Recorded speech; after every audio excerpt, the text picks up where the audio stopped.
A씨는 지난 2021년 수도권에 있는 한 지식산업센터를 3억 원에 분양받았습니다.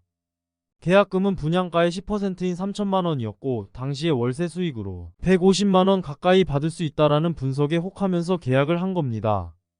게다가 2개 호실을 더 분양받으면 프리미엄이 3배가 되는데 분양을 안 받는 게 이상한 거 아니냐. 이런 식으로 설득을 당해서 A씨는 3개 호실을 계약합니다.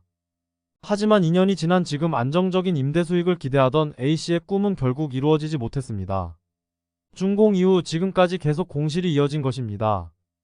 결국 월세 수익금은 고사하고 빚을 감당하지 못해 A씨의 매물은 경매시장으로 넘어가게 되었습니다. 부동산 시장의 아파트 대체 투자 상품으로 각광받았던 지식산업센터가 골칫거리로 전락했습니다.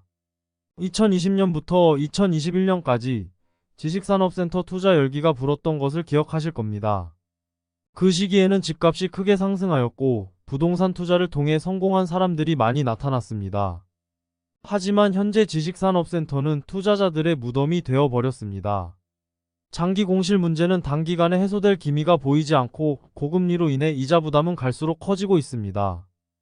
이번 영상에서는 대체 투자처로 각광받던 지식산업센터가 왜 이렇게 문제가 된 건지 한번 알아보겠습니다. 본격적으로 알아보기 앞서 구독과 좋아요 부탁드립니다.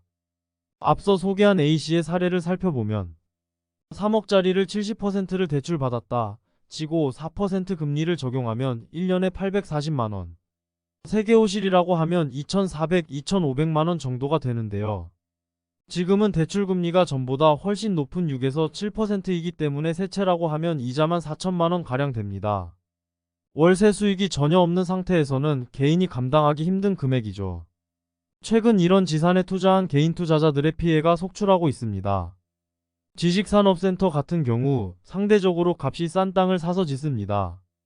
말 그대로 허허벌판에 짓는 경우가 많죠. 그래서 주변 용지까지 다 개발이 돼야 비로소 유동인구가 생기는 곳이 많습니다. 경기도에 짓는 지산들 대부분이 다 그렇습니다. 그래서 공실의 위험성이 클 수밖에 없습니다. 지산 투자에서는 공실에 대한 실태조사와 향후 예측이 무엇보다 중요합니다. 하지만 투자를 권유하는 사람들은 보통 이런 현황을 굳이 말하지 않죠. 또 지산도 아파트처럼 로열층이 있습니다. 같은 건물이지만 입지가 좋은 곳이 있죠. 그러나 일반 분양자는 이런 좋은 입지를 분양받기 어렵습니다. 시행사나 영향력이 센 입주회사 간의 좋은 호실은 선거래를 하는 경우가 많고 분양 직원들도 자신들의 주요 고객에게 먼저 호실을 주려고 하기 때문에 일반 분양자 같은 경우 상대적으로 좋지 않은 호실을 매입할 가능성이 큽니다. 애초에 개인 투자자들에게 지산은 난이도가 어렵고 위험성도 큰 투자처라고 할 수 있습니다. 그럼에도 왜 이렇게 지산 투자 광풍이 많이 불었던 걸까요? 지산은 보유수와 상관없이 종부세, 양도세 등 부동산 규제를 받지 않고 분양권 전매 제한도 없습니다. 지자체에서도 기업 유치와 도시개발을 목적으로 무분별하게 지산 분양 승인을 해줬습니다. 지금 지산 공실 폭탄인 지역들을 살펴보면 해당 지자체에서 물량을 제대로 관리 못하고 무분별하게 허가를 내준 것도 상당히 아쉬운 부분입니다. 주택에 비해 규제가 덜하다는 매력 때문에 지산 투자 광풍이 불었는데 대출 한도도 70%에서 80%까지 나와 손쉽게 투자를 할 수 있는 여건까지 깔렸습니다. 당시 투자할 수 있는 여건이 되는 사람들은 주택 규제를 피해 투자처를 물색했고 그런 사람들에게 지산은 아주 매력적인 투자처로 보였을 것입니다. 게다가 저금리 시대 투자 열풍이 불면서 지산으로 자금들이 몰릴 수밖에 없던 거죠. 지식산업센터는 쉽게 말해 도심에 있는 아파트형 공장입니다. 과거엔 실제로 아파트형 공장이라고 불렸지만 2010년에 명칭이 지식산업센터로 바뀌었습니다. 일반적으로 공장과 사무실로 구성된 집합 건물 형태이고 오피스텔이나 아파트 주거시설은 생산시설을 설치할 수 없지만 지산은 이게 가능하기 때문에 아파트형 공장이라 불립니다. 지산은 건물 소유를 쪼개서 투자하는 자산이다 보니 개인들이 투자 목적으로 사들인 사례가 많습니다. 그래서 현재 개인들의 투자 실패 사례가 속출하고 있는 겁니다. 현재 수도권에 있는 지산에서 계약금을 포기하는 물건은 물론 마이너스 프리미엄이 붙은 급매물이 쏟아지고 있습니다. 수도권 서북부 최대 규모 지식산업센터로 주목받았던 향동지구의 한 지식산업센터는 지난해 입주를 시작했지만 여전히 입주율은 50%에 미치지 못합니다.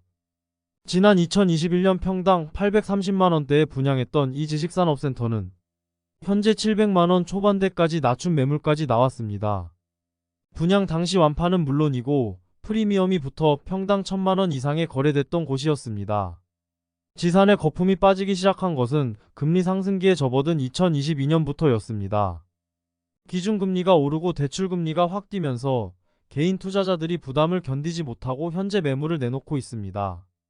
공급 물량이 해소되지 않으면서 착공 예정이던 많은 지산들도 대부분 답보 상태에 빠져 있습니다. 지식산업센터 인허가를 받고 아직 공사에 들어가지 않은 미착공 부지가 매달 브릿지론 이자를 납입하면서 착공을 위한 PF 프로젝트, 파이낸싱 자금 투자자를 찾기도 어려운 실정입니다.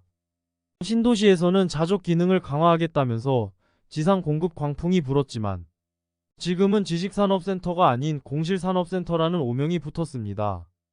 언젠가 다시 한번 지산 투자 광풍이 불지는 모르겠으나 투자를 고민하시는 분들은 최근의 실패 사례와 공실 현황, 공급량과 같은 데이터들을 꼼꼼하게 살펴보시는 게 좋을 것 같습니다.